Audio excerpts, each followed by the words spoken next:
Fala, concurseiro, concurseira, bora conversar hoje sobre direito constitucional. Se você é novo aqui no canal, se inscreve, deixa sua curtida e bora começar essa jornada rumo ao conhecimento do direito constitucional. Você que está estudando para a Polícia Militar de Pernambuco, Polícia Civil, Polícia Militar do Rio Grande do Norte ou da Paraíba, que também está prestes a sair, aqui é o lugar certo para você. A conversa vai ser sempre de concurseiro para concurseiro, de forma que o estudo fique leve e objetivo. Então, pega teu caderno, eu já estou com o meu aqui, ó, pronto para a gente conversar sobre direito constitucional. Vamos começar da base, o básico do básico para PM, PC, todos os concursos policiais. Então, se você já está cansado de assistir aula na internet de diversos professores e tudo mais, com uma linguagem rebuscada e até mesmo difícil às vezes, a partir de hoje, vamos começar uma conversa mais diretona. Vou tentar falar devagar, por conta da minha língua presa, e bora lá. Hoje, vamos começar a matéria de Direito Constitucional. Matéria básica em todo concurso de polícia constitucional. Outro ponto, minha letra é terrível, então você vai ter que ter muita força de vontade e perseverança para poder entender isso aqui. Deixa eu ver se está aparecendo na tela para vocês.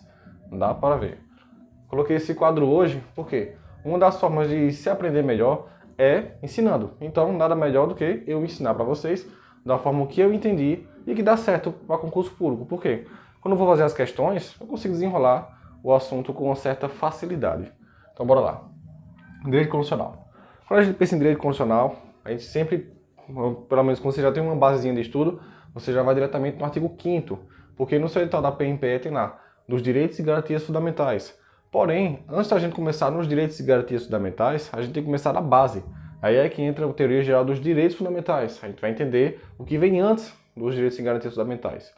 É um processo histórico, a gente vai falar muito sobre história, sobre a parte, como se diz, dos antigos impérios medievais, para mostrar que há uma evolução na sociedade, de forma que hoje, o que a gente tem hoje, em 2022, é um fruto de evolução histórica.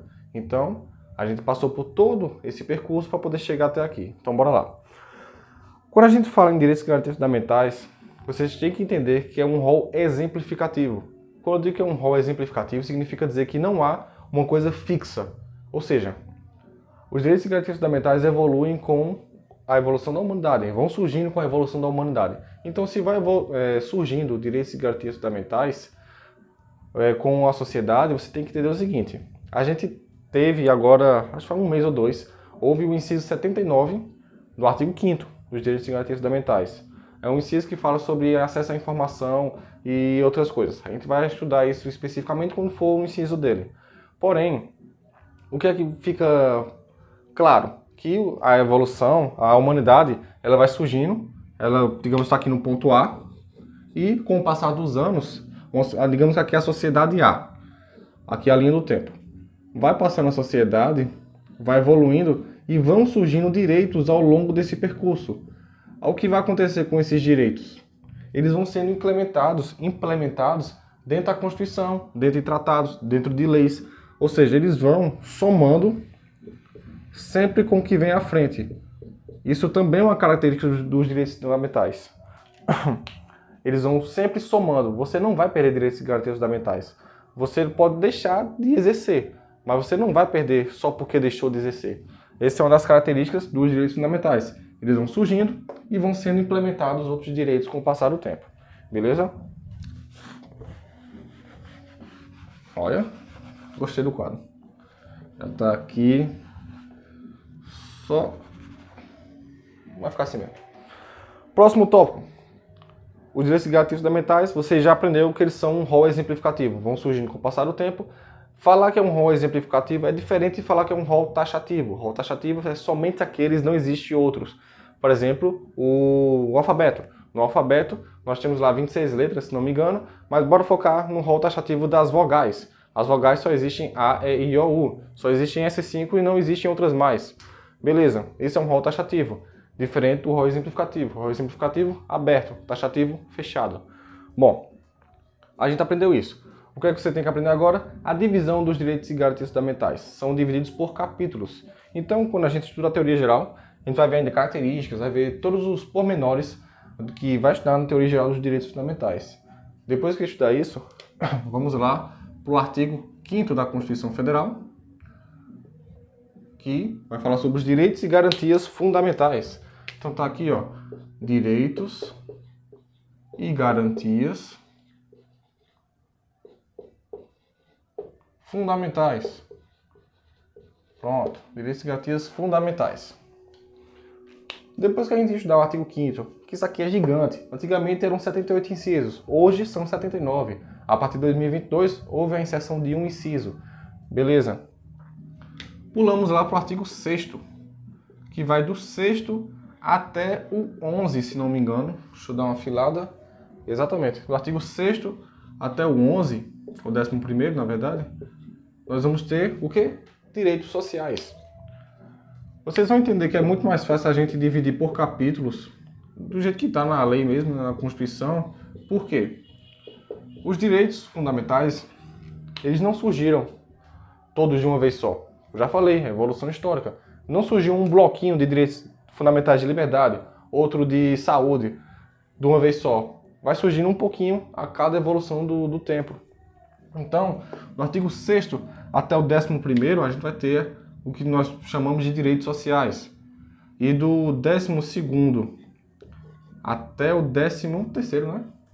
12º, isso, 12º e 13. Vamos ter o quê? Nacionalidade. Os direitos de nacionalidade, muito cobrado na prova da PCPE. E PMPE também. A PCPE só teve uma prova, assim, recente, que foi a prova de 2016, e outra que vai ter agora em 2022 ou 2023. Vamos ver aí, depende de quando você estiver vendo esse vídeo no futuro. Quem sabe, se Deus quiser, eu já esteja na PCPE. Prosseguindo, do 14º até o 16, nós vamos ter... Essa minha letra tá complicada, né? Dá para vocês verem aí? Em tese dá. Também não tenho coordenação, quero ver como é que vai ser esse exame psicotécnico. Nacionalidade, pronto, vamos ter aqui os direitos políticos. Direitos políticos. Pronto, os direitos políticos, muito negligenciado no estudo, inclusive por mim, não vou mentir.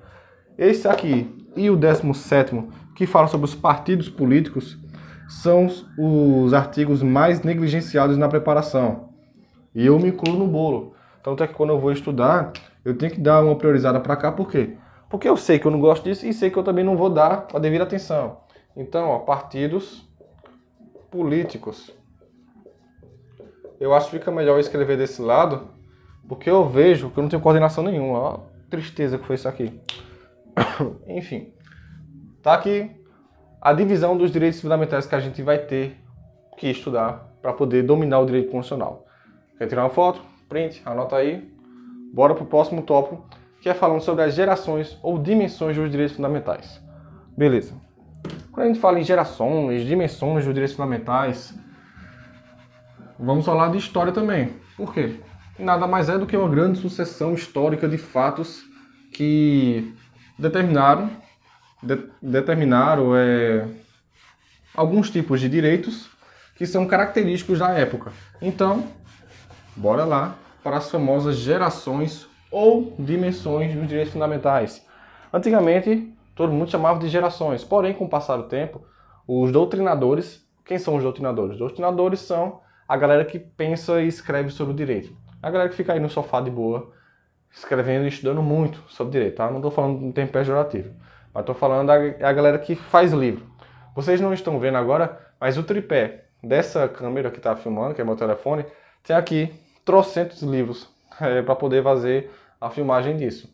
Porque o tripé é caro. Eu peguei aqui o tripé que eu já tinha um de celular e botei em cima dos livros que eu tenho aqui. E uma cadeira, né? Não tenho tanto livro assim.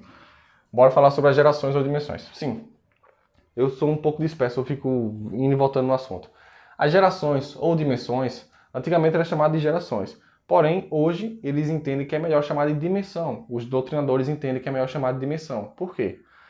Quando você fala em geração, você entende que um sucedeu o outro. A minha geração vai ser sucedida pelas dos meus filhos. E assim vai.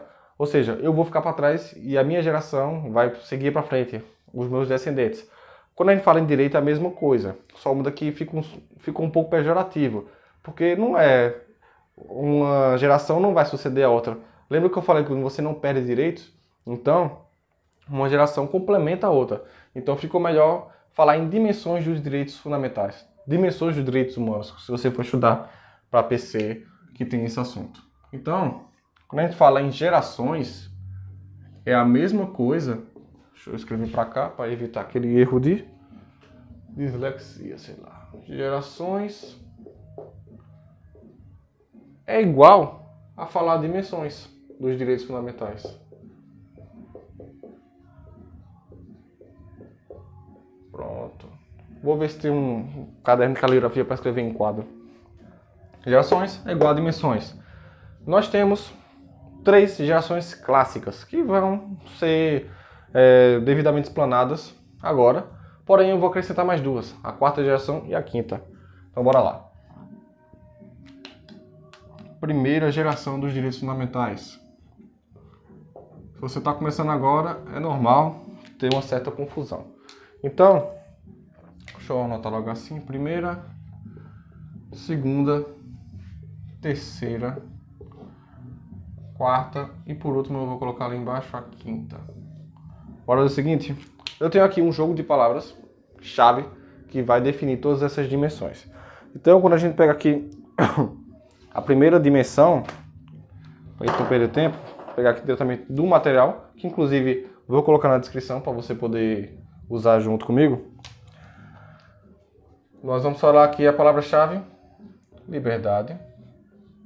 Você já deve ter visto esse bizu com outros professores. Liberdade, igualdade, fraternidade. Tá lembrando alguma coisa?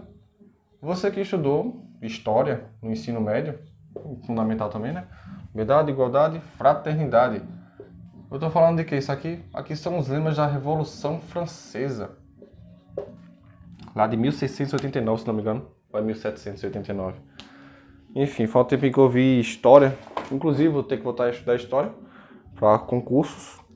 Então, liberdade, igualdade, fraternidade. A gente vai falar da 4ª e a 5ª daqui a pouco, mas agora eu vou falar as palavras-chave que vão diferenciar aqui para vocês. Quando a gente fala na primeira geração de liberdade, estamos falando de direito de defesa. Bora explicar o conceito histórico aqui? Direito de defesa. Qual é o conceito histórico disso aqui? Aqui a gente vai voltar lá para os tempos que existia a monarquia absolutista, que mandava e desmandava em tudo. Então, nessa época, o rei mandava e desmandava em tudo. O que acontecia? Havia muita arbitrariedade por parte do Estado. O Estado simplesmente chegava, tocava o terror e ia embora. Tirava seu dinheiro, tirava tudo que fosse possível e que eles quisessem retirar. Então, surgiu, através da primeira geração de direitos fundamentais, ou dimensão, que é a mesma coisa, a gente já viu, o direito de defesa, que aqui é o direito do, literalmente, se defender. É uma prestação negativa. Aqui, ó, uma postura negativa do Estado. Ó, postura negativa do Estado. O que significa dizer que é uma postura negativa do Estado? Significa dizer que é um não fazer. Se é um não fazer, o Estado tem que deixar o cidadão em paz. É simplesmente, deixa em paz, pô. Não quero fazer. É um direito de não se meter na vida do cara.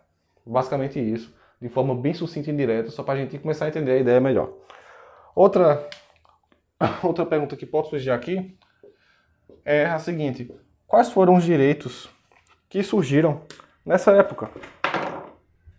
E você vai dizer que foram os direitos civis e políticos. Sim, os direitos políticos surgiram nessa época.